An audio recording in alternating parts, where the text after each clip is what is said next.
கருப்பனின் அழகிய ராட்சசி. விமானம் மேல ஏற ஆரம்பிச்சதுமே தன் கண்களை இறுக மூடி அமர்ந்திருந்தா மதிவதனி.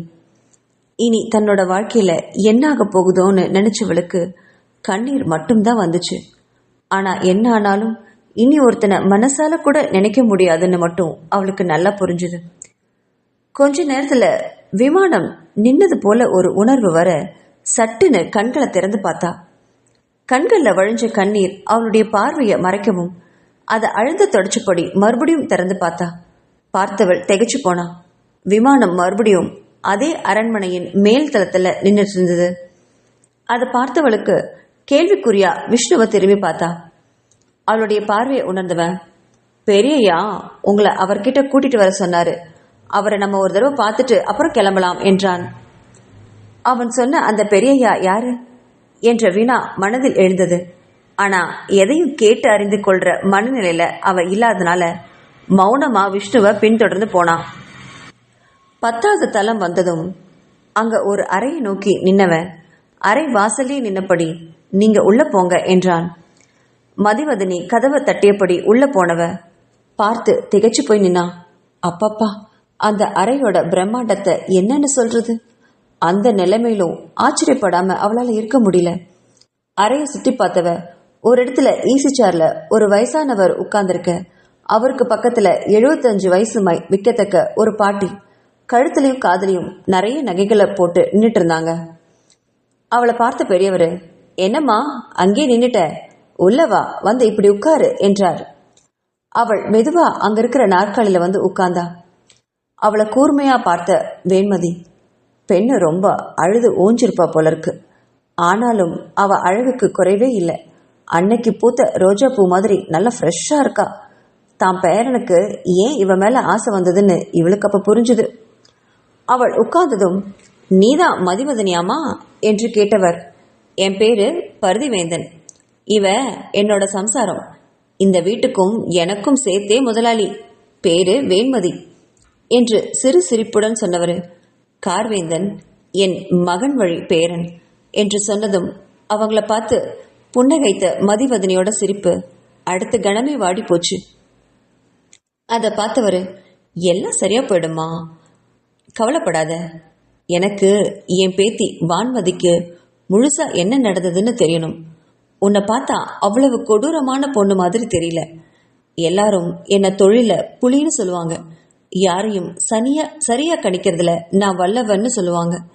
நான் உன்னை கணிச்சது சரியா இருந்தா வான்மதி விஷயத்துல நீ ஏதோ தெரியாம தப்பு பண்ணிருக்கேன்னு தோணுது, சரியாமா என்று கேட்டதும் அடுத்த வினாடியே உடைஞ்சு போனா மதிவதனி. கைகளை முகத்துக்கு நேரா கொண்டு வந்து கதறி அழுதா. அதை கண்ட பருதிவேந்தன் தன் மனைவி வேண்மதியை பார்க்க அவ ஓடி போய் ஒரு டம்ளர்ல தண்ணீர் எடுத்துட்டு வந்து மதிவதனி கிட்ட கொடுத்தா. அதை வாங்கி குடிக்கும் பொழுது, வேண்மதி, வெளியில விஷ்ணு இருப்பான் பாரு, அவனையும் உள்ள வர சொல்லு, அவனும் கேட்டு தெரிஞ்சுக்கிட்டும் என்றார்.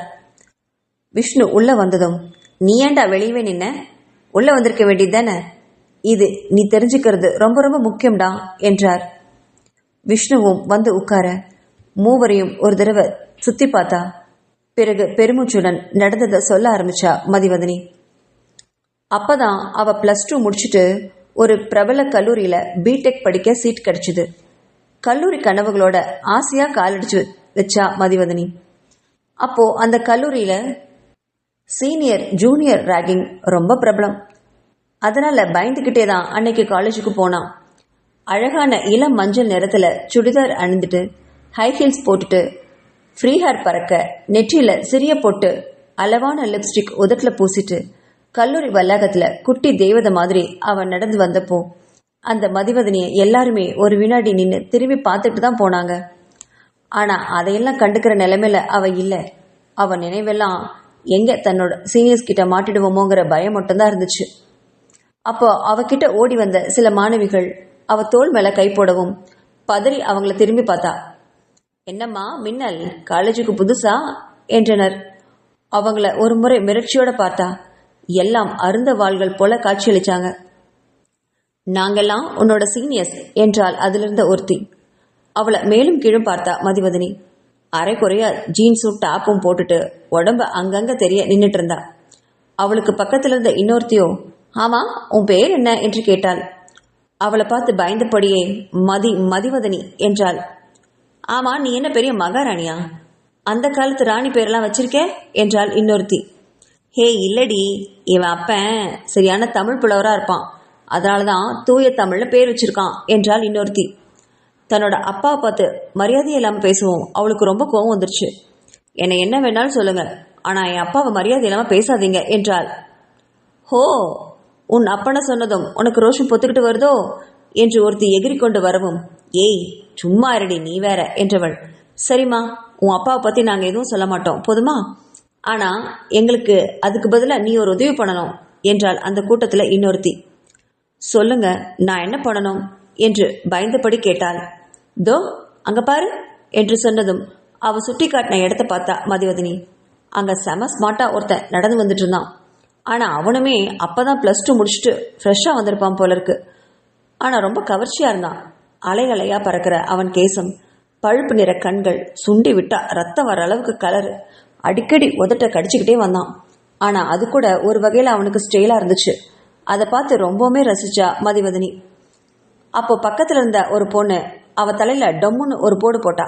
ஹேய், என்ன அவனை நீ சைட் அடிக்கிறியா என்றதும் முகம் சிவந்த மதிவதனி, அதெல்லாம் ஒன்றும் இல்லக்கா என்றாள். சரி சரி, இப்போ நீ என்ன பண்ற, அந்த பையன்கிட்ட போய் ஐ லவ் யூன்னு சொல்லணும் என்றாள். என்னது ஐ லவ் யூவா? நானா? இவன்கிட்டயா? ஐயோ நான் மாட்டேன், என் வீட்டில் தெரிஞ்சா என் அப்பா கொன்னுடுவாரு என்றாள் அப்பாவியாக. ஹேய், நாங்கள் என்ன அவனை கல்யாணமா பண்ணிக்க சொல்கிறோம்? சும்மா ஐ லவ் யூ தானே சொல்கிறோம். போய் சொல்லுடி போ, இல்லை தினமும் இப்படி வந்து உங்களை ராக்கிங் பண்ணுவோம் என்றான். வேற வழி இல்லாமல் அவன்கிட்ட போய் ஐ லவ் யூன்னு சொன்னான். அதை கேட்டவன் திகைச்சு போய் சுத்தும் முத்தும் பார்த்தான்.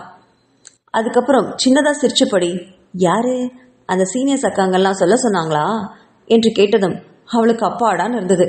உடனே ஆமா ஆமான்னு அவசரமா தலையாட்டினான். அவன் வாய் விட்டு சிரிச்சான். ஆமா, உங்களுக்கு எப்படி தெரியும் என்று மதிவதனி கேட்டதும், இதுக்கு முன்னாடியே ஒரு பொண்ணு வந்து இதே மாதிரி தான் சொல்லுச்சு என்றான். திரும்பி அந்த பொண்ணை காமிச்சான். சிவப்பு நிறத்தில் சுடிதார் அணிஞ்சுக்கிட்டு கழுத்துலையும் காதலையும் நிறைய வைர நகைகள் முன்ன ஒரு பொண்ணு வந்துட்டு இருந்தா. பால் வடிகிற முகம், அப்பாவி போன்ற தோற்றம், பார்க்க அந்த காலத்து தெய்வானி போல இருந்தா. இவங்களை பார்த்து நோக்கி வரவும் தூரத்துல இருந்து இதை பார்த்த சீனியர்ஸ், டேய் மாப்பிள, உனக்கு இன்னைக்கு நல்ல நாள்டா, 2 பொண்ணுங்க உனக்கு ஐ லவ் யூ சொல்றாங்க, என்ஜாய் என்ஜாய், எங்களுக்கு தான் நீ தேங்க்ஸ் சொல்லணும் என்று கத்தியவாறே அங்கிருந்து ஓடி போனாங்க. அவங்க போறதை பார்த்துட்டு 3 பேருக்குமே அப்பாடான்னு இருந்தது. பிறகு 3 பேரும் ஒருத்தர் பார்த்து சிரிச்சபடி அறிமுகம் செஞ்சுக்கிட்டாங்க. என் பேர் கிருஷ்வா என்றவன் தான் ஒரு அனாதை என்றும் ஸ்காலர்ஷிப்ல படிச்சு வரேன்னு சொன்னான். அப்போ 2 பேருமே அவனை பார்த்து பாவமா விழிச்சாங்க. அதை பார்த்த கிருஷ்வா, ஐயோ ப்ளீஸ், நீங்க இப்படி பார்க்கறதா இருந்தா எனக்கு உங்க ஃப்ரெண்ட்ஷிப்பே வேண்டாம், எனக்கு யாருடைய அனிதாபமும் பிடிக்காது, எனக்கு உங்ககிட்ட ஃப்ரெண்ட்ஷிப்பா இருக்க தான் பிடிச்சிருக்கு, ஓகே சொன்னா பழகலாம், இல்லாட்டி இப்பவே நம்ம பாய் சொல்லிக்கலாம் என்றான். உடனே அவனை பார்த்து, எஸ் பாஸ், ஓகே பாஸ், நம்ம இனி ஃப்ரெண்ட்ஸ் பாஸ் என்றாள் மதிவதனி. அப்போ பக்கத்துல இருந்த அந்த பொண்ணு பக்குன்னு சிரிச்சா. பிறகு என் பேரு வான்மதி, நான் இங்க ஹாஸ்டல்ல இருந்து தான் படிக்கிறேன் என்றாள். என் பேரு மதிவதனி, நான் மும்பை வாசிதான் என்றாள். இப்படி 3 பேரும் தங்களுக்குள்ள அறிமுகமாகி நட்பாக்கிட்டாங்க. நாளடைவில் அந்த நட்பு நல்ல நெருக்கமா ஆனது. வான்மதி கல்லூரி லேடிஸ் ஹாஸ்டல்ல தங்கியிருந்தா, கிருஷ்வா மென்ஸ் ஹாஸ்டல்ல தங்கியிருந்தான். மதிவதனி டேஸ் காலருங்கனால இவங்களுக்காக மத்தியானம் இவ வீட்டில இருந்து சமைச்ச உணவை டெய்லியும் கொண்டு வருவா. ஒருவர் புரிஞ்சுக்கிட்டு நல்ல நண்பர்களா இருந்தாங்க. சனி ஞாயிறு விடுமுறை வந்தாலே போதும் சினிமா பீச்சுன்னு சுத்தினாங்க. சில சமயம் வான்மதிக்கு படிக்கணும்னு சொல்லி இவங்களோட வராதப்போ கிருஷ்வாவும் மதிவதனி மட்டும் வெளியில போயிட்டு வருவாங்க. அப்போ கிருஷ்வா தன் வாழ்க்கையை பத்தி சொல்ல மதிவதனிக்கு அவனை பார்த்தாலே பாவமா இருக்கும். தன் நோக்கமே அம்மா அப்பா இல்லாத ஒருத்தனை கல்யாணம் பண்ணிக்கிட்டு வீட்டோட மாப்பிள்ளையா அவனை வச்சுக்கிட்டு தன் அப்பாவோட பிசினஸை இவங்க கவனிச்சுக்கணுங்கிறது தான் அவளுடைய குறிக்கோள். தன்னோட கண்டிஷனுக்கு அழகா பொருந்தி வந்தான் கிருஷ்வா. அதனால 2 பேருமே ஒரு நாள் இதை பத்தி பேசி எதிர்காலத்துல கல்யாணம் பண்ணிக்கலாங்கிற முடிவுக்கு வந்தாங்க. இதை ஒரு தடவை வான்மதிக்கிட்டையும் சொல்ல அவளுக்குமே இது ரொம்ப பெரிய சந்தோஷம்தான். இப்படி கல்லூரி படிப்பை 2 வருஷம் கடந்து வந்தாங்க. மதிவதனிக்கும் வான்மதிக்கும் டான்ஸ் பாட்டுன்னா உயிர். வான்மதியும் அவள் அம்மா கிட்ட பெர்மிஷன் கேட்டுட்டு 2 பேரும் கல்லூரியில் சாயங்காலம் வேளையில் நடன பயிற்சி எடுத்துக்கிட்டாங்க. வான்மதியை மதிவதனிக்கு ரொம்பவுமே பிடிச்சிருந்தது. தன் அம்மா மாமா மேலே உயிரே வச்சிருந்தா வான்மதி. அடிக்கடி அவளுக்கு தன் மாமா கார்வேந்தன் கிட்ட இருந்து பரிசுகள் அதிகமாக வரும். அதை பார்க்கறதுக்கே மதிவதனிக்கு ரொம்ப பிடிக்கும். வைர நகைகள், பட்டுப்பாவாடை, சுடிதாரு, மோதிரம், நெயில் பாலிஷு, செருப்பு, மேக்கப் செட்டுன்னு தினமும் ஏதாவது ஒன்று கொரியர் வந்துக்கிட்டே இருந்தது வான்மதிக்கு. வான்மதிக்கு வர்ற பரிசு பொருட்களை பார்க்க பார்க்க சில சமயங்களில் மதிவதனிக்கு பொறாம கூட வரும். ஏய் சூப்பர் டி, உன் மாமா ரொம்ப ரொமான்டிக் பர்சனாக இருப்பார் போல இருக்கு, இப்படி உனக்கு கிஃப்ட் அனுப்புகிறாரே என்று கண்கள் மின்ன கேட்டா மதிவதனி. ஆமாண்டி, எனக்கு என் மாமன்னா உயிர். அவர் என்ன செஞ்சாலும் சரியா இருக்கும். என் மாமா என் குடும்பத்தோட ராஜா தெரியுமா என்றாள். அந்த ராஜாவை கல்யாணம் பண்ணிக்க போற ராணி அடி நீ என்று கேட்டதும் வான்மதியோட முகம் வாடி போச்சு. எனக்கும் அவரை கல்யாணம் பண்ணிக்கணும்னு தான் ஆசை மதி. ஆனால் அவருக்கு அந்த மாதிரி ஆசை இருக்கிறதாவே எனக்கு தெரியல. அவர் என்னை பார்க்கும் பொழுது கண்களில் அன்பு இருக்கும், ஆனால் காதலெல்லாம் இருக்காது என்றதும் மதிவதனி அவளை பார்த்து சமாதானமாக பேசினான். ஏய் கவலைப்படாத வான்மதி, ஃப்யூச்சரில் உன் மாமனுக்கு கண்டிப்பாக உன் மேலே காதல் வந்துடும். அது இல்லாமையா இப்படி பரிசுகளை வாங்கி கொடுத்துட்ருக்காரு என்று சொல்லி வான்மதியை சமாதானம் பண்ணுவா. எனக்கும் இந்த மாதிரி ஒரு மாமன் இல்லாமல் போயிட்டானே என்று மதிவதனி ஒரு நாள் வருந்தவும், ஹேய் அதுக்கு தான் உனக்கு கிருஷ்வா கிடைச்சிருக்கானே, அப்புறம் என்னடி என்று வான்மதி சொன்னான். கிடைச்சிருக்கான், ஆனால் அவன் உன் மாமன் போல இல்லையே. அவனுக்கு நான் தான் பரிசுகளை வாங்கி குவிக்கணும். இதுக்கெல்லாம் ஒரு கொடுப்பனை வேணும் என்று எண்ணம் தோன்றியது. அதை கண்டு அதிர்ந்து போனான். ஐயோ என்ன இது, தனக்குள்ள ஏன் இந்த எண்ணம் வரணும் அப்படின்னு நினைச்சவ இனி கார்வேந்தனை பத்தி நினைக்கவே கூடாதுன்னு அன்னைக்கே முடிவு பண்ணா மதிவதனி. தனக்கு கிருஷ்வா தான் பொருத்தமா இருப்பான்னு மனசை தேத்திக்கிட்டா. வான்மதிய என்னதான் மதிவதனிக்கு பிடிச்சாலும் அவகிட்ட இருந்த சில குணங்கள் மட்டும் மதிவதனிக்கு பிடிக்கவே இல்லை. இன்னும் சொல்லப்போனா அந்த குணத்தை வெறுத்தா, எதிர்த்தான்னு கூட சொல்லலாம். அடிக்கடி பொய் சொல்லி மற்றவங்களை ஏமாத்துறது, அதை அவள் விளையாட்ட செஞ்சாலும் அது மற்றவங்களுக்கு ரொம்ப கஷ்டமா இருந்ததுன்னு அவளுக்கு புரியவே இல்லை. ஒரு நாள் செமஸ்டர் எக்ஸாமில் எல்லாரும் டென்ஷனாக தேர்வு அறையில் நின்று படிச்சுக்கிட்டு இருந்தாங்க. அப்போது திடீர்னு என்னோட ஹால் டிக்கெட்டையே காணுண்டி என்று பதறிக்கொண்டு ஓடி வந்தா வான்மதி. அதை பார்த்ததும் அவள் வகுப்பு நண்பர்களும் நண்பிகளும் பக்கத்தில் ஏதாவது காற்றுல பறந்துடுச்சோன்னு நினச்சி அங்கங்கே தேடி ஓஞ்சு போனாங்க. ஒரு சிலர் அவளுடைய ஹாஸ்டல்லையே போய் தேடிட்டு வந்தாங்க. கிருஷ்வாவும் அங்கங்கே தேடிட்டு அலைஞ்சிட்டு வந்தான். மதிவதனியோ, ஏய் நேற்று டான்ஸ் கிளாஸ் போனோமே, அங்கே ஏதாவது மறந்து விட்டுட்டியாடி என்று கேட்டதும், எனக்கு தெரியலையே மதி என்று வான்மதி கையை விரிச்சா. மதிவதனி உடனே டான்ஸ் கிளாஸ் இருக்கிற 3வது தளத்துக்கு வேகமாக ஓடி போய் தேடி பார்த்தா. ஆனால் ஹால் டிக்கெட் எங்கேயுமே கிடைக்கல. மதிவதனியும் கிருஷ்வாவும் பதட்டமாக நிற்க வான்மதி அழுகையோடு நின்னா. தேர்வுக்கான பெல் அடிக்கப்பட்டுச்சு. அதை கேட்ட மற்ற மாணவர்கள் அவங்க வாழ்க்கை தான் முக்கியம்னு எல்லாரும் தேர்வை எழுத அறைக்குள்ளே போயிட்டாங்க. ஆனால் மதிவதனியும் கிருஷ்வா மட்டும் அறைக்குள்ளே போகாமல் அங்கே நின்னாங்க. அவங்களுக்கு வான்மதியை இந்த நிலையில் விட்டுட்டு தேர்வு எழுத போகிறது ரொம்ப சங்கடமாக இருந்தது. இதுக்கு வழிதான் என்னன்னு யோசிச்சா மதிவதனி. உடனே டூப்ளிகேட் ஹால் டிக்கெட் கிடைச்சா தேர்வு எழுதலாமேன்னு நினச்சவ கிருஷ்வாவை கூட்டிட்டு ஹெச்ஓடி கிட்ட போனா. அங்கே ஹெச்ஓடி இவங்களை திட்டினபடி டூப்ளிகேட் ஹால் டிக்கெட்டை தயார் பண்ணி கொடுத்தாரு. அதை வாங்கிக்கிட்டு 30 நிமிஷத்தில் மூச்சு வாங்க தேர்வு அறையை நோக்கி வந்தவங்க திகைச்சு போய் நின்னாங்க. ஏன்னா அங்கே தேர்வு அறைக்குள்ள உட்கார்ந்தபடி வெளியே நின்று கிருஷ்வா மதிவதனியை பார்த்து கண்ணடிச்சு சிரிச்சு தேர்வை எழுதிக்கிட்டு இருந்தா வான்மதி. அதை பார்த்து கடும் கோபம் அடைஞ்சாங்க 2 பேரும். பிறகு தேர்வு அறையில் இருந்த ப்ரொஃபஸர் கிட்ட மன்னிப்பு கேட்டுட்டு அன்றைய தேர்வை நல்லபடியாகவே எழுதி முடிச்சாங்க. தேர்வு முடிஞ்சதும் அவகிட்ட வந்து காரணத்தை கேட்டப்போ, அது ஒன்றும் இல்லைப்பா, என் மேலே நீங்கள் 2 பேரும் எவ்வளோ அன்பும் அக்கறையும் வச்சுருக்கீங்கன்னு பார்க்க தான் சும்மா டெஸ்ட் பண்ணி பார்த்தேன் என்று அசால்ட்டாக தோலை குலுக்கினபடி சொன்னான். அதை கேட்ட மதிவதனிக்கும் கிருஷ்வாவுக்கும் வான்மதி அப்படியே ஓங்கி அறையணும் போல தோணுச்சு. அதுக்கப்புறம் வந்த 2 நாட்களுமே வான்மதி கிட்ட கிருஷ்வாவும் மதிவதனியும் ஒரு வார்த்தை கூட பேசல. ஆனால் வான்மதி விடவே இல்லை. ஏய் சாரிப்பா, சாரி, சும்மா விளையாட்டுக்கு தான் செஞ்சேன், இனிமே இது மாதிரிலாம் பண்ணவே மாட்டேன் என்று கதறி அழவும் வேற வழி இல்லாமல் 2 பேரும் அவ கூட பழையபடி பேசினாங்க. கொஞ்ச நாட்கள் இப்படியே போக மறுபடியும் அதே போல செய்ய ஆரம்பிச்சா வான்மதி. ஒரு நாள் சீனியர்ஸ் தங்கிட்ட தப்பா நடந்துக்கிட்டதா சொல்ல கிருஷ்வா அவங்கள தேடி அடிக்க போனான். இறுதியில அந்த சீனியர்ஸ் மேல தப்பே இல்லைன்னு தெரிய வர கடைசியில கிருஷ்வா பிரின்சிபால் கிட்ட திட்டு வாங்கினான். ஒரு நாள் படிக்கட்டிலிருந்து உருண்டு விழுந்துட்டதா போய் சொல்ல அதை நம்பி 2 பேரும் ஓடி போய் ஏமாந்து நின்னாங்க. இப்படி அடிக்கடி வான்மதி பண்ண மதிவதனியும் கிருஷ்ணாவும் ஓஞ்சே போனாங்க. ஒரு நாள் வான்மதியை கூப்பிட்டு பேச ஆரம்பிச்சாங்க. ஹேய் வான்மதி, ப்ளீஸ், என்ன ஆச்சு உனக்கு? உன் கூட ஃப்ரெண்ட்ஷிப்ல இருக்கவே எங்களுக்கெல்லாம் பயமா இருக்கு. ஏண்டி இப்படி எல்லாம் பண்ற? நீ பேசுறதுல எது பொய் எது உண்மைன்னு ஒண்ணுமே புரியலடி என்று வேதனையோட சொன்னா மதிவதனி. அதை கேட்ட கிருஷ்வா, ஆமா வான்மதி, நானே ஒரு அனாதை, படிச்சு முடிச்சுட்டு நல்ல வேலைக்கு போய் லைஃப்ல செட்டில் ஆகணும்னு பாக்குறேன். நீ இப்படி ஏதாவது அடிக்கடி பண்ணா நான் வேலைக்கு போக மாட்டேன், யாரையாவது கொன்னுட்டு ஜெயிலுக்கு தான் போவேன்.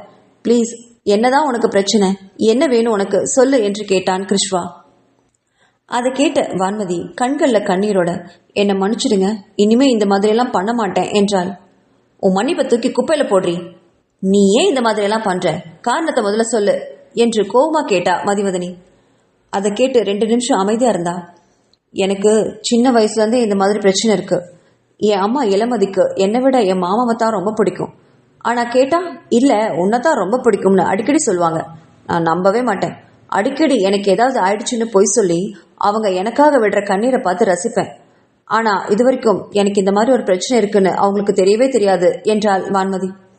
அதை கேட்ட மதிவதனி, சரிதாண்டி, அதை உங்க அம்மா கிட்டயும் உன் மாமா கிட்டயும் பண்ற, சரி, அதை ஏண்டி எங்க கிட்டயே பண்ற என்று குழப்பமா கேட்டவ கிட்ட எதுவும் பேசாம அமைதியா தலை குனிஞ்ச வான்மதி பிறகு மெதுவா நிமிர்ந்து அவங்க 2 பேரையும் கூர்மையா பார்த்தா.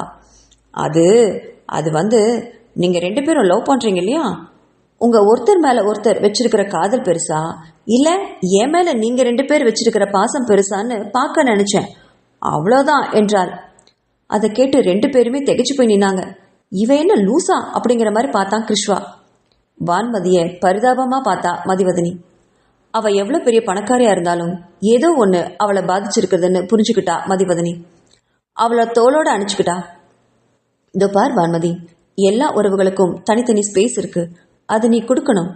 அதற்காக ஒருவர் மீது மட்டும்தான் அன்பையும் பாசத்தையும் வைக்கணும்னு நீ எதிர்பார்க்கறது ரொம்ப தப்பு இல்லையா? எங்களுக்கு உன்னை ரொம்ப பிடிக்கும் வான்மதி, அதுக்காக அந்த அன்பையும் அக்கறையும் அடிக்கடி சோதிச்சு பார்த்துட்டே இருக்கக்கூடாது. அது ஒரு நாள் உன்னையே அழிச்சிடும், புரிஞ்சுதா என்று அன்பா சொல்லி புரிய வைக்க முயன்றா மதிவதனி. அவ சொல்றதையெல்லாம் சரி சரின்னு மண்டையாட்டிட்டு தலையாட்டிட்டு கேட்ட வான்மதி அதுக்கப்புறம் கூட மாறவே இல்லை. அதை உணர்ந்தவங்க இனி இவளுக்கு சொல்லி புரிய வைக்கவே முடியாது. காலேஜ் முடியறதுக்கு இன்னும் 6 மாசம் தான் பாக்கி இருக்கு. அதுக்கப்புறம் வான்மதி ஊருக்கு போயிடுவா. பிறகு அவ அம்மா பாடு அவ மாமா பாடுன்னு நினைச்சாங்க. அந்த 6 மாசமும் வான்மதியை சமாளிக்கிறதா இவங்க 2 பேருக்கும் பெரிய டாஸ்க்னே சொல்லலாம். கல்லூரியில் இருக்கும்போது அந்த நாட்கள் குறைய குறைய வான்மதியோட பொய்யும் ஏமாற்றலும் அதிகமாயிடுச்சு. ஒரு நாள் ப்ரொஃபசர் தன்னை கை நீட்டி அடிச்சுதா சொன்னான். விசாரிச்சு பார்த்ததுல அது பொய்ன்னு தெரிஞ்சது. லேடிஸ் டாய்லெட்ல அவளை பத்தி அவளே தப்பா எழுதிட்டு சீனியர்ஸ் மேல பழைய போட்டா. ஒரு நாள் ஹாஸ்டல்ல தனக்கு கடுமையான காய்ச்சல் வந்துட்டதா போய் சொன்னா. போய் பார்த்தா ஐஸ்கிரீம் சாப்பிட்டுட்டு உட்காந்துருந்தா. இதெல்லாம் கண்ட கிருஷ்வாவுக்கு ரொம்ப கோவம் வந்துச்சு. அவனை சமாதானம் பண்றதுக்குள்ள மதிவதனிக்கு போதும் போதும்னு ஆயிடுச்சு.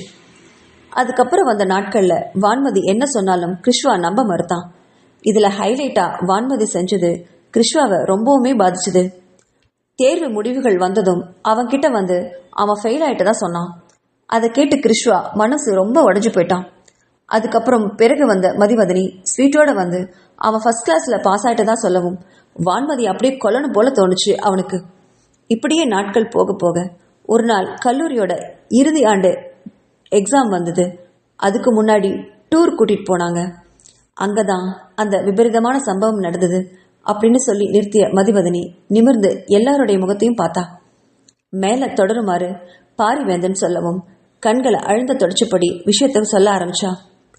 இன்னும் 20 நாட்கள்லயே தேர்வு உள்ள நிலையில அந்த தேர்வு முடிஞ்சா எல்லாரும் இனி நிரந்தரமா பிரிஞ்சிருவோங்கிறனால எல்லார் மனசுலயும் ஏதோ ஒரு பாரத்தை சுமந்தபடி சந்தோஷமா அன்னைக்கு டூருக்கு போனோம். அன்னைக்கு நடந்தது என்று நிறுத்தினாள். அன்னைக்கு ரொம்பவுமே கோவமா இருந்தான் கிருஷ்வா. பேசி பேசி சமாதானம் பண்ணியிருந்தா மதிவதனி. கிருஷ்வா ப்ளீஸ், வான்மதி ஏதோ மனதளவுல ரொம்ப பாதிக்கப்பட்டிருக்கா. இன்னும் கொஞ்ச நாள் தான் அவன் நம்ம கூட இருக்க போறா. அது வரைக்கும் நம்ம பொறுமையா இருக்கலாமே ப்ளீஸ் என்றாள். அவ சொன்னதற்கு சரிதான்னு ஒப்புக்கிட்டு வான்மதி கிட்ட பழையபடி பேச ஆரம்பிச்சிருந்தான். அதை கண்டு மகிழ்ந்த வான்மதி மறுபடியும் அவங்க கிட்ட போய் மன்னிப்பு கேட்டா. இப்பெல்லாம் வான்மதியோட மன்னிப்பு கூட அவங்களுக்கு போர் அடிச்சு போச்சு. கொடைக்கானலுக்கு டூர் போயிருந்தனால எல்லாரும் குணா குகைய சுத்தி பார்க்கலாம்னு கிளம்பினாங்க. தனித்தனி குழுக்களா பிரிஞ்சு போனாங்க. கிருஷ்வா, மதிவதனி, வான்மதி ஒன்னா கிளம்பினாங்க. வான்மதிக்கு போட்டோ எடுக்கிறதுல ஆர்வம் ரொம்ப அதிகங்கிறனால மற்ற 2 பேரையும் முன்னாடி போக சொல்லிட்டு அவ மட்டும் அங்கேயே நின்று போட்டோ எடுத்துட்டு வந்தா. பகல் நேரங்கிறனால யாருக்கும் எந்த பயமும் வரல. கிருஷ்வாவும் மதிவதனியும் பேசிக்கிட்டே வான்மதியை விட்டு வெகு தூரம் வந்திருந்தாங்க. திடீர்னு மதிவதனியோட அலைபேசி ஒழிச்சுது. வான்மதி தான் கூப்பிட்டிருந்தா. போனை எடுத்தவ, என்னாச்சு வான்மதி, எங்க இருக்க, ஏன் இன்னும் காணோம் என்று கேட்டதும் மறுபக்கம், மதி மதி, யாரோ என்ன 2 பேர் துரத்திட்டு வராங்க, பிளீஸ் காப்பாத்துங்க என்றாள். அதை கேட்டு பதறிய மதிவதனி திரும்ப கிருஷ்வா கிட்ட இந்த விஷயத்தை பத்தி சொன்னான். அதை கேட்டு ஒரு வினாடி அதிர்ந்த கிருஷ்வா பிறகு அசால்ட்டா தோலை குலுக்கினான். இந்த பகல் நேரத்துல அப்படி யார் துரத்த போறாங்க அவளை, புழுகு மூட்டை புழுகுறா, இங்க வந்து அவ வேலை செய்ய ஆரம்பிச்சிட்டா பத்தியா, அவெல்லாம் அடங்கவே மாட்டான் என்று திட்டியவாறு மதிவதனியை அணைச்சபடி நீ வா போகலாம் என்றான். அதை கேட்ட மதிவதனிக்கு ஒருவேளை இப்படியும் இருக்குமோ, அவ பொய் சொல்றாளோ அப்படின்னு தோணுச்சு. ஆனா மறுபடியும் கொஞ்ச நேரத்திலேயே அவ போன் அடிக்க பயந்து போனவ அதை அட்டன் பண்ணி பேசினா. மதி பிளீஸ், நிஜமாவே என்னை யாரோ துரத்துறாங்க, பிளீஸ் வந்து காப்பாத்து என்று கேட்டாள். அந்த குரல்ல இருந்த அழுகை அவளை ஏதோ பண்ணுச்சு. பயப்படாத, இதோ வந்துட்டேன் என்றதும் போனை கட் பண்ணிடுச்சு. மீண்டும் மறுபடியும் போன் பண்ணா. ஆனா கால் போகவே இல்லை. பதறி போன மதிவதனி கிருஷ்வாவை பார்த்து, எனக்கு என்னவோ தப்பா படுது கிருஷ்வா, வா ப்ளீஸ் நம்ம போய் பார்க்கலாம் என்றாள். ஆனா கிருஷ்வாவோ, ஏய் மதி, அவ சரியான நாடகக்காரி, அவ பஸ்ஸுக்கே போயிருப்பா, நம்ம போகாட்டி அந்த பஸ்ஸை எடுத்துட்டு போயிடுவாங்க, அப்புறம் நம்ம நடந்துதான் போகணும், வா போகலாம் என்று சொல்லி மதிவதனியோட கையை பிடிச்சு இழுத்துக்கிட்டு பஸ்ஸுக்கு போனான். அவளுக்கு மனமே இல்லாம கிருஷ்வாவோட போனான். ஆனா பஸ்ல வான்மதி இல்லைன்னு தெரிஞ்சதும் அவளுடைய மொத்த உடலும் உறைஞ்சு போச்சு. கிருஷ்வாவோட கைகளை உதறி விட்டுட்டு மறுபடியும் பழைய இடத்துக்கே ஓடினா மதிவதனி. அவளை தொடர்ந்து கிருஷ்வாவும் அதை கேள்விப்பட்ட மாணவர்களும் மதிவதனியோட பின்னாடி ஓடினாங்க. அந்த புதர்ல பல இடங்கள்ல வான்மதியை தேடினாங்க. ஆனா எங்கேயுமே அவளை கண்டுபிடிக்க முடியல. இறுதியா போலீஸ் வந்து அவளை குத்துயிரும் கொலையுயிருமா ஸ்ட்ரெச்சர்ல படுக்க வச்சு அவளை தூக்கிட்டு வரவும் அதை கண்டு அதிர்ச்சியில அங்கேயே மயக்கம் போட்டு கீழே விழுந்தா மதிவதனி. அதுக்கப்புறம் மருத்துவமனையில அவளை சேர்த்தாங்க. 2 நாள் கண்ணு விழிச்சிட்டா மதிவதனி. கண்ணு விழிச்சதும் அவ அம்மா தலைமாட்டிலும் அப்பா கால் மாட்டிலையும் உட்காண்டிருந்தாங்க. பக்கத்துல கிருஷ்வா அவளுக்கு ஜூஸ் ஏதோ கலக்கிட்டு இருந்தான். கண்ணு விழிச்சவளுக்கு அம்மா ஜூஸ் கொடுக்க போக அதை மறுத்தவ, வான்மதி வான்மதி வான்மதி எங்கம்மா என்று திணறியபடி கேட்கவும் அவ பக்கத்துல வந்து உட்கார்ந்த கிருஷ்வா, வான்மதி நல்லா இருக்கா மதி, உடம்புல சின்ன சின்ன காயங்கள் மட்டும்தான், எங்கேயும் கீழே விழுந்துட்டா போல இருக்கு, அவ்வளவுதான், வேற ஒன்றும் இல்லை என்று சொன்னான். அவளுடைய மாமாவும் அம்மாவும் வந்து அவளை ஊருக்கு கூட்டிட்டு போயிட்டாங்க. உனக்கு உடம்பு நல்லானதும் நம்ம போய் வான்மதியை பார்த்துட்டு வரலாம் என்ன என்று சமாதானம் பண்ணி படுக்க வச்சான். அதுல கொஞ்சம் அமைதியானவ கொஞ்ச நேரம் கண்ணயர்ந்தா. சாயங்காலம் எழுந்தப்போ அறையில யாருமே இல்லைங்கிறத தெரிஞ்சவ பக்கத்துல இருந்த ரிமோட்டை எடுத்து அருகில் இருந்த டிவியை ஆன் பண்ணான்.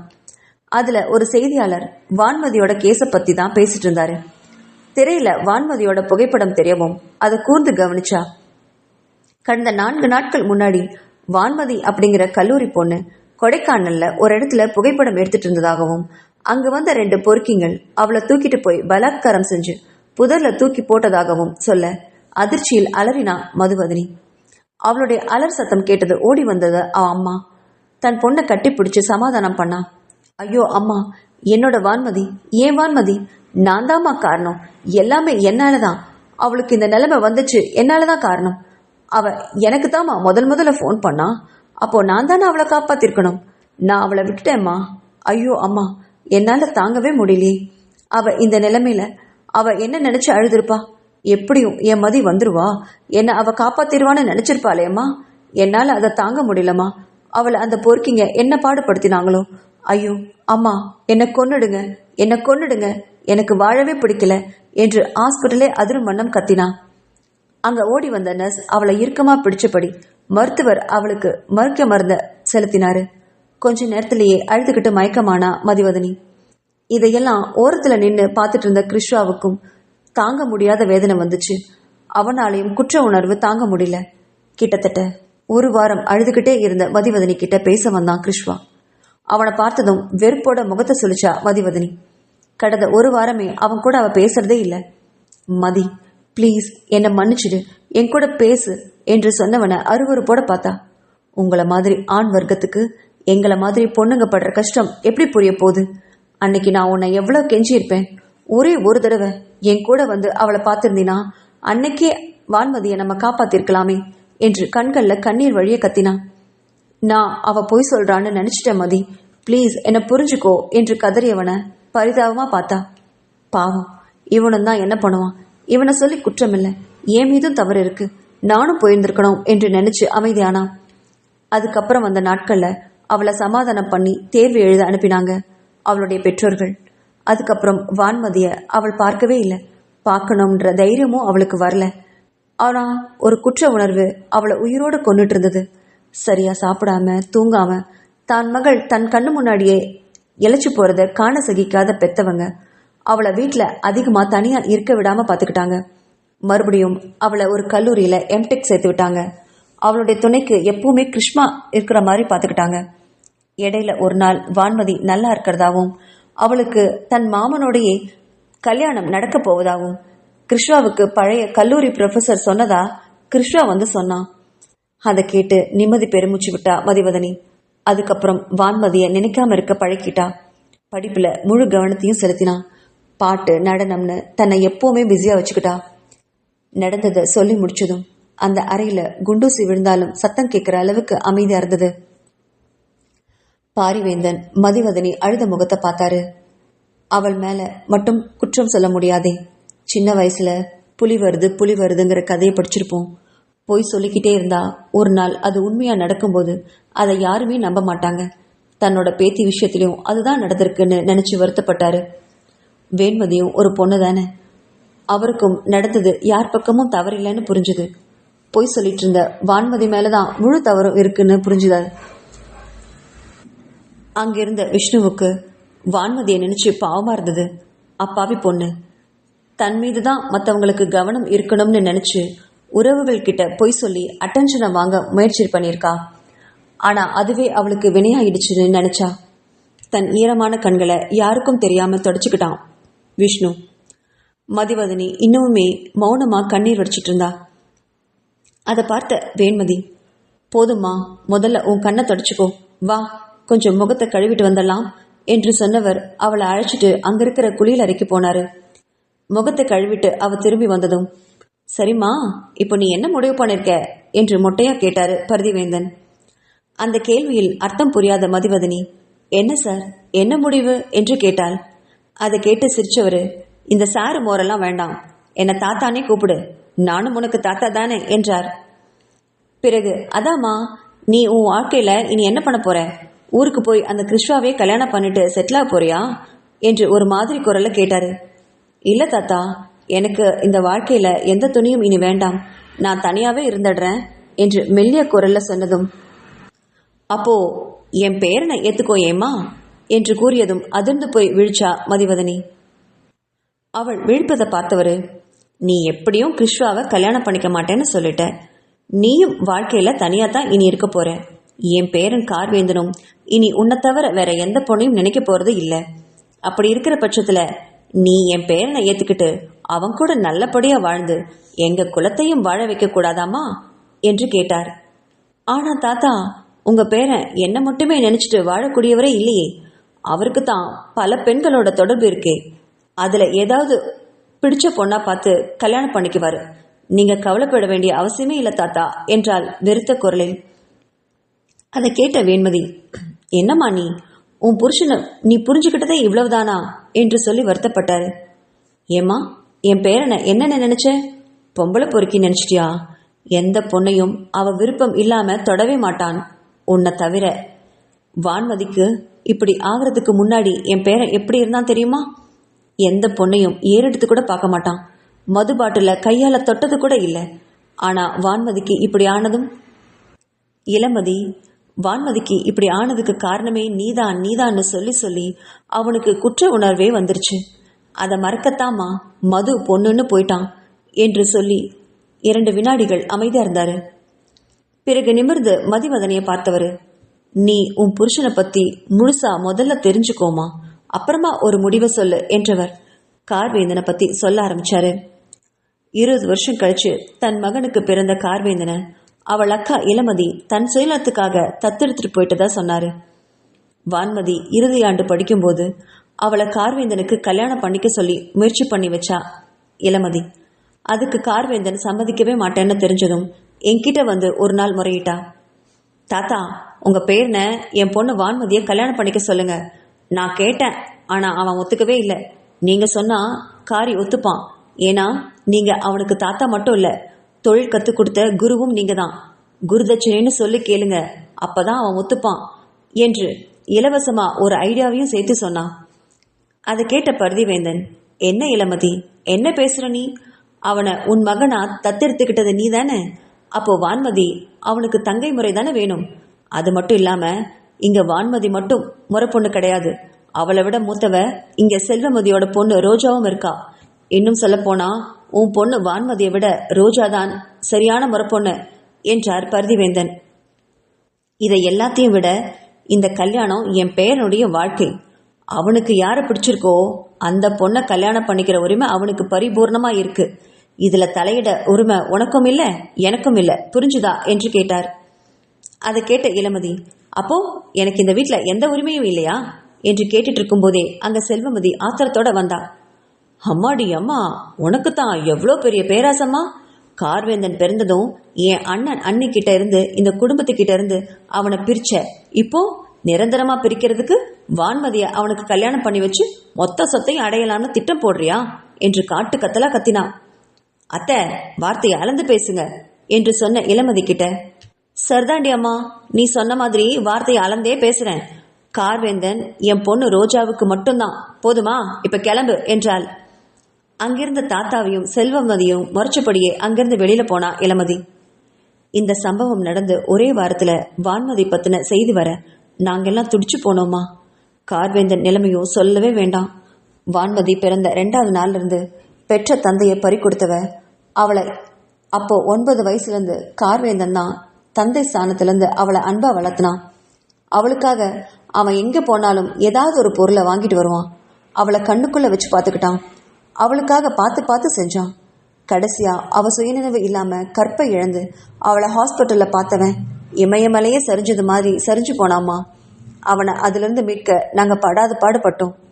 ஆனா இளமதியும் வான்மதி இப்படி ஆனதுக்கு கார்வேந்தனம்னு ஒரு காரணம்னு நினைச்சா. அவளை கல்யாணம் பண்ணிக்க அன்னைக்கே ஒப்பிக்கொண்டிருந்தா வான்மதி அன்னைக்கு இங்கேயே வந்திருப்பா. டூருக்கு போயிருக்கவே மாட்டா. கார்வேந்தன் தன்னை மறுத்ததுனாலதான் மனம் நொந்து போனவ தன்னை தேத்திக்க டூர் போனதா சொல்லி கார்வேந்தனை உயிரோட கொன்னா இளமதி. தன் கணவனை தன்னால இழந்த போது கூட ஒரு வார்த்தை குற்றம் சொல்லி பேசாத அக்கா இன்னைக்கு தன் மகளுக்காக அவனை குற்றம் சாட்டுவதை அவனால தாங்கவே முடியல. அதை மறக்க குடிய நாடினா. இளமதி அவனுக்கு ஃபுல் சப்போர்ட் பண்ணான்.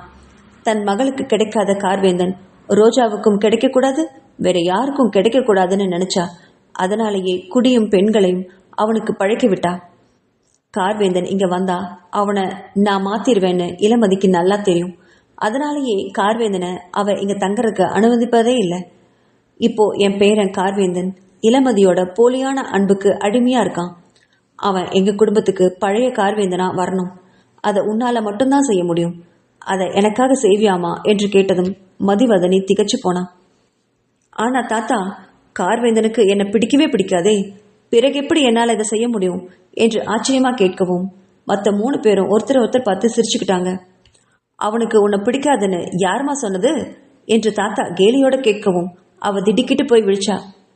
உன்னை பிடிக்காம தான் அவன் இளமதி பேச்சை கேட்டு இந்த அரண்மனையில உன்னை சிறை வச்சுட்டு போனாலும் தினமும் நைட்டு வேற பொண்ணு தேடி போகாம உன்னை தேடி உன்னோட அறைக்கு வரானாமா என்று வேண்மதி கேட்கவும் அயர்ந்தே போனா மதிவதனி. அது மட்டும் இல்லம்மா, இளமதி உன்னை அடிச்சு தலைமுடியை பிடிச்சு இழுத்துட்டு போனப்போ தன் அக்காவை எதிர்த்து நின்று அவகிட்ட இருந்து உன்னை காப்பாத்தி இங்க கொண்டு வந்தானே, உன் மேல விருப்பம் இல்லாமையா இதை செஞ்சிருப்பான்னு நீ நினைக்கிற என்று பரதிவேந்தன் கேட்டதும் கண்களை விரிச்சு ஆச்சரியமா பார்த்தா. ஆனா தாத்தா, அவர் என்னை இங்கிருந்து போக சொன்னாரே என்று மறுபடியும் நம்பாம கேட்டா. நல்லா யோசிச்சு பாருமா, என் பேரன் அப்படி உன்கிட்ட சொல்லியிருக்கவே மாட்டான். நான் இங்க வரமாட்டேன், நீ இங்க இருந்தாலும் சரி போனாலும் சரி உன் வாழ்க்கை உன் விருப்பம்னு தான் சொல்லியிருப்பான் என்று தன் பேரனை பற்றி நன்கு புரிந்தவர் கர்வமாக சொல்ல மதிவதனி பரதிவேந்தனை ரொம்ப மரியாதையோட பார்த்தா. கொஞ்ச நேரம் மௌனமா யோசிச்ச மதிவதனி, ஆனா தாத்தா, நான் அவர் உயிரா நினைக்கிற வான்மதி அழியறதுக்கு காரணமா இருந்தவளே நான் தானே, என்ன அவர் மன்னிச்சு ஏத்துப்பாரா என்று வருத்தத்தோட கேட்டா. அதை கேட்டவருக்கு கொஞ்சம் கோபம் கூட வந்துச்சு. முதல்ல உன்னையே நீ இப்படி குற்றம் சாட்டிக்கிறத முதல்ல நிறுத்த மதிவதனி என்றவர். அப்படி பார்த்தா இந்த குற்றத்துல கார்வேந்தனுக்குமே பங்கு உண்டு. வான்மதி விஷயத்துல யாருமே எதையுமே வேணும்னு செய்யல. அப்படி பார்த்தா நம்ம எல்லாருமே வான்மதி இப்படி ஆனதுக்கு காரணம்னு சொல்லலாம் என்றார் மனவேதனையுடன். சிறிது நேர மௌனத்திற்கு பிறகு, இப்ப நான் என்ன பண்ணணும் தாத்தா என்று நிமிர்வோடு கேட்டா. அதை கேட்டவர் மதிவதனைய மனசுல மெச்சிக்கிட்டாரு. என் பேர கார்வேந்தன் என்கிட்ட மறுபடியும் திரும்ப வரணும். இந்த வீட்டுக்கு அவன் வரணும். இது அவனுடைய வீடு, நாங்க தான் அவன் சொந்தம். அதை அவன் உணரணும். அது உன்னால மட்டும்தான் பண்ண முடியும். நீ கலங்கி நின்னப்போ உனக்காக அவன் பாசமா இருந்த தன்னோட அக்கா இளமதிய அன்னைக்கு எதிர்த்து நின்னான். அதை நீ பயன்படுத்திக்கணும் ஆயுதமா. இளமதி கார்வேந்தன் விஷயத்துல பண்ண தப்புன்னு உணரணும். இதெல்லாம் உன்னால மட்டும்தான் செய்ய முடியும் என்றார். ஆனா வான்மதி தாத்தா, அவளை குணப்படுத்தணுமே, அவளுக்கு ஒரு நல்ல வாழ்க்கை அமைச்சு கொடுக்கணுமே தாத்தா என்று மதிவதனி சொன்னதும் வேண்மதிக்கு அவளை பார்க்க ரொம்ப பெருமையா இருந்தது. தனக்கு ஒரு வாழ்க்கை கிடைக்கும் போது சுயநலவா அதை மட்டும் பிடிச்சிக்காம வான்மதியை நினைச்சும் கவலைப்படுறாளே என்று நினைச்ச மறு வினாடி அவளை ஓடி போய் கட்டி பிடிச்சுக்கிட்டாரு. அவ கழுத்துல பரம்பரையா அணிவித்து வந்த ஒரு வைர மாலைய கழட்டி அவளுக்கு போட்டு விட்டா வேண்மதி. அதை கண்டு ஆச்சரியமா பார்த்த மதிவதனிய, நீதாம்மா எங்க குடும்பத்து மகாலட்சுமி, எங்க எல்லாரையும் நீதான் பாத்துக்கணும். இப்போ எனக்கு ரொம்ப நம்பிக்கை வந்துருச்சு உன் மேல. என் பேரனோட செலக்ஷன் என்னைக்குமே சோட போகாது என்றவள் மதிவதனியின் கன்னத்தை பிடிச்சு நெற்றி முறிச்சா. வான்மதி பத்தி எல்லாம் நீ கவலைப்படாதம்மா, அவளுக்கு நல்ல மாப்பிள்ளையா நாங்க பார்த்துட்டோம் என்றவர் திரும்பி விஷ்ணுவை பார்க்க விஷ்ணு முகம் சிவந்து தலை குனிஞ்சு நின்னா. அதை கண்ட மதிவதனிக்கு விஷயம் புரிய ஓடிப்போய் விஷ்ணு கிட்ட நின்னவ அவனை பார்த்து கையெடுத்து கும்பிட்டா. ரொம்ப நன்றி சார் என்றதும், அண்ணி என் பேரு விஷ்ணு, நீங்க என்ன அப்படி கூப்பிடுறதா சரியா இருக்கும் என்றான் புன்னகையோட. அந்த அண்ணி என்ற வார்த்தையை கேட்டதும் மதிவதனிக்கு அழுகை தாங்க முடியாமல் வந்துச்சு. கதறி கதறி அழுதா. அப்படி அழுதவளை வந்து சமாதானம் பண்ணா வேண்மதி. பிறகு அவளை கீழே பழைய அறையிலேயே விட்டுட்டு வர சொல்லி விஷ்ணுவை கிளப்பினாரு பரதிவேந்தன். அதை கேட்ட வேண்மதி மதிவதனியும் விஷ்ணுவும் கிளம்பி போனதுக்கு அப்புறம் தன் கணவனை பார்த்து, என்னங்க நீங்க, பாவம் அந்த பொண்ணு மதி ஏற்கனவே ரொம்ப அழுதுட்டு இருக்கு. அவளை நம்ம கூடவே ஒரு 2 நாள் வச்சிருக்கலாமல்ல, அவளை ஏங்க தனியா அனுப்பி வச்சீங்க? பாவம், அந்த அறையில தனியா தான் இருக்கும் அந்த பொண்ணு, இன்னுமே அழுதுட்டு தான் இருக்கும் என்று அங்கலாய்த்தாள். அதை கேட்டு புன்னகைத்தவர், நான் என்னோட பேரன் என்ற புளிய பிடிக்க இந்த பூனையை அனுப்பி வச்சிருக்கேன்டி அம்மோ, உனக்கு நான் சொல்றது போக போக புரியும் என்றவர், ஏய் அழகி, எனக்கு பசிக்குது, சாப்பாடு போடுவியா மாட்டியா என்றார். அதை கேட்டு சிரிச்ச வேண்மதி, அட வாங்க சாப்பிடலாம் என்றபடி டைனிங் ஹாலுக்கு போனாரு. அவளுடைய பழைய அறைக்கே மதிவதனி வந்ததும் ஏதோ தன்னோட இடத்துக்கே வந்த திருப்தி கிடைச்சது. விஷ்ணு அவளை விட்டுட்டு போனதும் எப்பவும் போல கதவு சாத்தினபடி தான் படுக்கையில வந்து படுத்தா. கொஞ்ச நேரத்துக்கு முன்னாடி அவ அழுத கண்ணீரோட தடயங்கள் அந்த படுக்கையில இருந்தது. அதை தொட்டு பார்த்தவளுக்கு இந்த கண்ணீர் என்னுடைய கருப்பண்ணசாமியை பிரியக்கூடாதுங்கிறதுக்காக வந்த கண்ணீர் என்று நினைக்கும்போது அவளுக்குள்ள ஒரு அழகான புன்னகை தன் உதட்டுல மலர்ந்தது. அந்த புன்னகையுடனேயே மனசுல கார்வேந்தனை நினைச்சுக்கிட்டு தூங்கி போனா மதிவதனி. மதிவதனிய அழைச்சிட்டு போய் அவ வீட்டுல விட்டுட்டு வர சொல்ல விஷ்ணுவை அனுப்புனதுக்கு அப்புறம் எங்க போறதுனே தெரியாம காரை எடுத்துட்டு சுத்திட்டு இருந்தான் கார்வேந்தன். அப்போ தன்னோட அக்கா இளமதி கிட்ட இருந்து அழைப்பு வரவும் அதை எடுக்காம கட் பண்ணான். ஆனா தொடர்ந்து அவ கூப்பிட்டுக்கிட்டே இருக்கவும் வேற வழி இல்லாம போனை எடுத்தவன், சொல்லுக்கா என்றான் கடுப்போட. நீ இப்ப எங்கடா இருக்க? அந்த சிரிக்க கூட கொஞ்சம் கொலாவிட்டு இருக்கியா என்று இளமதி கேட்டதும் அவனுக்கு எரிச்சல் பத்திக்கிட்டு வந்தது. நீதான் அவளை அனுப்ப சொல்லிட்டியே, விஷ்ணுவை கூட்டிட்டு போய் அவ வீட்டிலே விட சொல்லிருக்கேன், போதுமா? இப்ப ப்ளீஸ் கொஞ்சம் போனை வைக்கிறியா, நான் வீட்டுக்கு வந்து பேசுறேன் என்று சொன்னவன் போனை அணைச்சிட்டு சுவிட்ச் ஆஃப் பண்ணான். கொஞ்ச நேரத்துல அவங்களுக்குள்ள நடந்த சம்பவத்தை நினைச்சு பார்த்தான் கார்வேந்தன். மாறன் தன் அக்கா இளமதி மதிவதனிய அவள் வீட்டில் வச்சு அவமானப்படுத்தி அனுப்பினதாக சொல்லவும் பதறிப்போய் மதிவதனிய பார்க்க விரைஞ்சான். ஆனா அலுவலகத்தை விட்டு கிளம்பும் போது அதே நேரத்துல கதவை திறந்துகிட்டு உள்ள வந்த இளமதிய பார்க்கவும் அதிர்ந்து போனான். எங்கடா போற என்று கேட்டவளிடம் எதுவும் பேசாம உதட்ட கடிச்சபடி தலை குனிஞ்சு நின்னான். எனக்கு தெரியும்டா, நீ அந்த சிரிக்கைய பார்க்கத்தானே போற. ஏன்னா அவ இப்ப உனக்கு ஃபோன் பண்ணி அழுதுருப்பா. நான் அவளை அவமானப்படுத்தினத சொல்லியிருப்பா. அதனால அவளை சமாதானம் பண்ண போறியா என்று நக்கலோட கேட்டவகிட்ட என்னை என்னதாக்க பண்ண சொல்ற சொல்லு என்று கேட்டான். அவளை அவ பெத்தவங்க வீட்டுக்கே அனுப்பிடு என்றாள். அதை கேட்டதும் அதிர்ச்சியானா. என்ன எனக்கா சொன்ன? அப்போ நம்ம அவளை பழி வாங்க வேண்டாமா? நம்ம திட்டம் என்ன ஆகிறது என்று கேட்டவனிடம் என்னடா திட்டம்? பொல்லாத திட்டம். இப்பதான் அவளுக்கு எல்லா விஷயமும் தெரிஞ்சு போச்சே. இனி தண்டனை கொடுத்தாலும் அதை ஏத்துக்கிறேன்னு தான் சொல்லுவா. இனி அவ செத்த பாம்புக்கு சமம். இனி அவளை அடிச்சு எந்த பிரயோஜனமும் இல்லை என்றாள் வெறுப்போட. ஆனா அக்கா, அப்போ வான்மதி என்று காரிவந்தன் கேட்டதும் அவ குணமானதும் நீயே அவளை கல்யாணம் பண்ணிக்கோ, அதுதான் சரி என்றாள். ஐயோ அக்கா, நீ பழைய பல்லவியே எடுத்து பாடாத. என்னால வான்மதிய கல்யாணம் எல்லாம் பண்ணிக்க முடியாது என்றான் கோபமாக. அதை கேட்டு ஆத்திரம் அடைஞ்சவ பண்ணாதடா பண்ணாத, நான் சொல்றதை எதையுமே பண்ணாத. உன்னாலதான்டா இன்னைக்கு நான் விதவியா நிக்கிறேன்.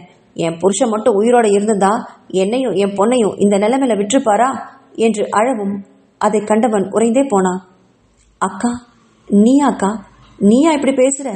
இத்தனை வருஷத்துல தன் கணவன் இறந்ததற்கு அவன்தான் காரணம்னு சொல்லாதவ இன்னைக்கு அந்த வார்த்தையை சொல்லியே விட்டாளே. ஐயோன்னு மனசுல குமிஞ்சவன் ஒரு முடிவோடு நிமிர்ந்தான். இப்போ நான் என்னக்கா உனக்கு பண்ணணும்? மதிவதனிய அவ வீட்டுக்கு அனுப்பணும், அவ்வளவுதானே? நான் அனுப்பிடுறேன் என்றவனிடம் அது மட்டும் இல்லடா, அதுக்கப்புறம் உனக்கும் அவளுக்கும் எந்த தொடர்பும் இருக்கக்கூடாது. நீ அவளை பார்க்கறது இதுதான் கடைசி தடவையா இருக்கணும் என்றால் கோவமாக.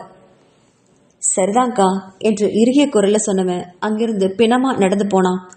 அதன் பிறகு தன் மனதை கல்லாக்கிக்கிட்டு அவளை வெளியே போக சொன்னான். சொன்னதோட மட்டும் இல்லாம விஷ்ணுவை கொண்டு போய் விடவும் சொன்னான்.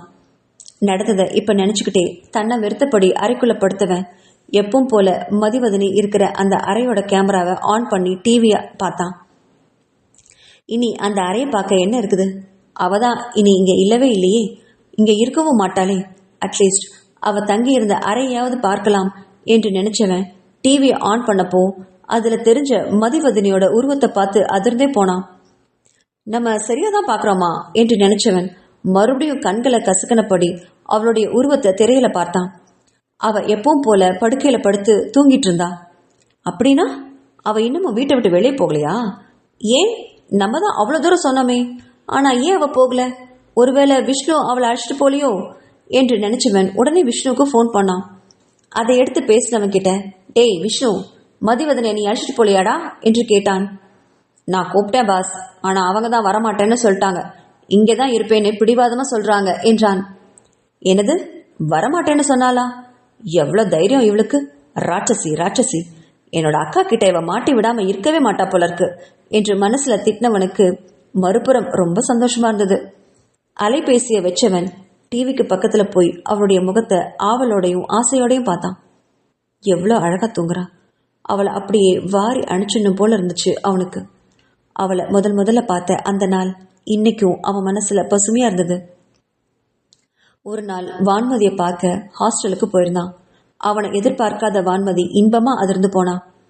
என்ன மாமா, என்ன பார்க்கறதுக்கு இவ்வளவு தூரம் வந்திருக்கீங்க என்று கேட்டவளிடம் இல்ல வான்மதி, இங்க பிசினஸ் விஷயமா பக்கத்துல ஒரு ஹோட்டல் மீட்டிங் இருந்தது, அதை முடிச்சுட்டு அப்படியே உன்னை பார்த்துட்டு போகலான்னு வந்தேன் என்றாள். அதான பார்த்தேன், என்னடா காத்து திடீர்னு இந்த பக்கம் வீசுதேன்னு நினைச்சேன் என்றவள் தன் மாமாவை அழைச்சிட்டு கல்லூரி வளாகத்துல ஒரு மரபெஞ்சில் போய் உட்கார்ந்தா. மாமா, எனக்கு இந்த காலேஜ் ரொம்ப பிடிச்சிருக்கு. அதோட என் ஃப்ரெண்டு மதிவதனியா எனக்கு ரொம்ப ரொம்ப பிடிச்சிருக்கு என்றால் கண்களில் ஆர்வம் பொங்க. மதிவதனியா என்ற பெயரை கேட்டதும் அவனுக்குள்ள ஏதோ ஒரு உணர்வு வந்தது. ரொம்ப பேர் வித்தியாசமா இருக்கே, யாரும் அந்த பொண்ணு என்று தன்னையும் அறியாம கேட்டான்.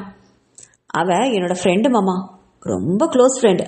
அவளுக்கு நீங்க வாங்கி கொடுத்த கிஃப்ட் எல்லாம் காமிச்சேன். அவளுக்கு என் மேல ரொம்ப பொறாம தெரியுமா? இந்த மாதிரி எனக்கு ஒரு மாமா இல்லையேன்னு எவ்வளவு கவலைப்படுவா தெரியுமா? உங்களை அடிக்கடி அவ ரொமான்டிக் பர்சன் சொல்லுவா என்றதும் அவளை நேர்ல பார்க்கணும் போல தோணுச்சு அவனுக்கு. அப்போ பக்கத்தில் இருந்த வான்மதி, மாமா மாமா அங்க பாருங்க, அதுதான் அதுதான் மதிவதனி என்று அவளை சுட்டி காமிச்சான். எங்க என்று தூரத்தில் நின்று அவளை பார்த்தான். அங்க பேட்மிண்டன் விளையாடிட்டு இருந்தா மதிவதனி. வெள்ளை கலர் குட்டை பாவாடை, டிஷர்ட் அணிஞ்சிட்டு அவ பேட்மிண்டன் விளையாடும் போது பார்க்க ரொம்ப அழகா இருந்தது.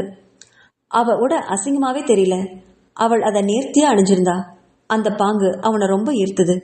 இவதான் மாமா மதிவதனி, அழகா இருக்கால என்று கேட்டாள் வான்மதி. அவளை திரும்பி பார்த்த கார்வேந்தன் அவளுடைய நெற்றி கொதிர்ந்த அன்பை ஒதுக்கி விட்டபடி, ஆமாம்மா, உன் ஃப்ரெண்டு மதிவதனி ரொம்ப அழகா இருக்கா. யாரும், ஆனா உன்னை விட யாரும் அழகில்லையே என்றான். அதை கேட்டு கோபமா சிரிங்கினா வான்மதி.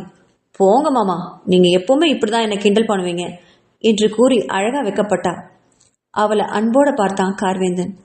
பிறந்த 2வது நாளே அவளுடைய அப்பாவை இழந்தவ. அன்னைக்கிலிருந்து இன்னைக்கு வரைக்கும் தன் கைக்குள்ளேயே வளர்பவ. படிக்கிறதுக்காக மட்டும்தான் இப்ப இவளை பிரிஞ்சிருக்கான். இல்லைனா தினமும் இவளை பார்க்காம அவனுக்கு வேலையே ஓடாது. காலையில எழுந்த உன்னையே வான்மதியோட முகத்தை பார்த்ததுக்கு அப்புறம் தான் வேலைகளே தொடங்குவான். அந்த அளவு வான்மதி மேல அவ்வளோ பாசம் வச்சிருந்தான் கார்வேந்தன். சரிம்மா, எனக்கு ரொம்ப டைம் ஆயிடுச்சு, நான் கிளம்புறேன் என்று சொன்னவன் கிட்ட, மாமா அடுத்த தடவை வரும்போது மதிவதனியை உங்களுக்கு அறிமுகப்படுத்துறேன் என்று சொன்னாள். சரிதாம்மா, பாய் என்று சொல்லிட்டு அந்த பிளே கிரவுண்டை தாண்டிட்டு போனான் கார்வேந்தன். போகும்போது மதிவதனியோட ஆட்டத்தை பார்த்து ரசிச்சுக்கிட்டே மெதுவாக நடந்தான். காலேஜ் கேட்டு வரைக்குமே மதிவதனியை திரும்ப திரும்ப பார்த்துக்கிட்டே தான் போனான் கார்வேந்தன். இன்னைக்கு அதை நினச்சி பார்த்தான். அன்னைக்கே அவன் மனசுல ஆழமா பதிஞ்சவ மதிவதனி. அதுக்கப்புறம் என்னென்னமோ நடந்து போச்சுன்னு மனசுல நினைச்சு பெருமூச்சு விட்டான். பிறகு டிவியில அவளை பார்த்தபடியே படுக்கையில விழுந்தவனுக்கு கண்கள் இன்பமா சொருக ஆரம்பிச்சது. மதிவதனியை தான் பக்கத்துல இருந்து அவனை தொட்டு தாளாட்டுறது மாதிரி ஒரு உணர்வு. நிம்மதியா தூங்கினான் கார்வேந்தன்.